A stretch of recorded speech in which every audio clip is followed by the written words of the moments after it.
A jury has just been seated in the federal fraud trial of Brandon Bosley. Federal prosecutors accuse the former St. Louis alderman of scheming to inflate a car repair estimate to cash in on a fraudulent insurance payout, then lying to the FBI about it. Bosley has pleaded not guilty. Our political editor Mark Maxwell is live outside federal court in downtown St. Louis. Mark. Yeah, Mike, good evening. 12 jurors and one alternate are now officially seated. Opening arguments set to begin first thing tomorrow morning.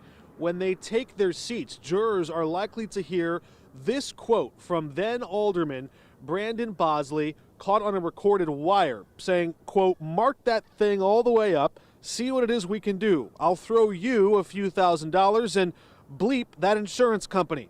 We're the only station to bring you this exclusive sound from one of the potential jurors who was ultimately dismissed from a final seat, but had this to say as he walked out of the courtroom. What was your first impression about where this case might be headed? I was surprised. From what I understood generally, it didn't seem to be a lot at stake with respect to the level of, prosecution involved. You mean the dollar amount? Yeah. I think it's a few $1,000s, but I just hope justice is done. That's my ultimate hope and prayer in this situation. It stood out to me you were one of a few potential jurors in the pool who had read about the story in the news. I had read the story in the newspaper the previous week, and I had some familiarity with Mr. Bosley just in the community, and so that was interesting to me with respect to him, his involvement. How would you describe the sentiment that room has in general toward insurance companies?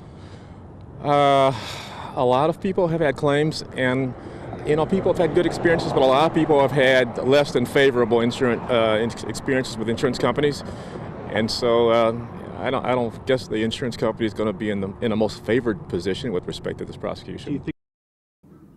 Over the course of the next 3 days, you will see these jurors will see video and audio recordings of Brandon Bosley as federal prosecutors make the case that he was trying to scheme to inflate the car repair total from just above $4,000 to the ultimate payout, just less than $8,000, for a net total of about $3,600 the feds will say was improperly gained. The man on the other end of that conversation, Mohammed Almatan, the infamous informant and government mole who already brought down 3 other aldermen before Bosley. Live downtown, Mark Maxwell, 5 on your side.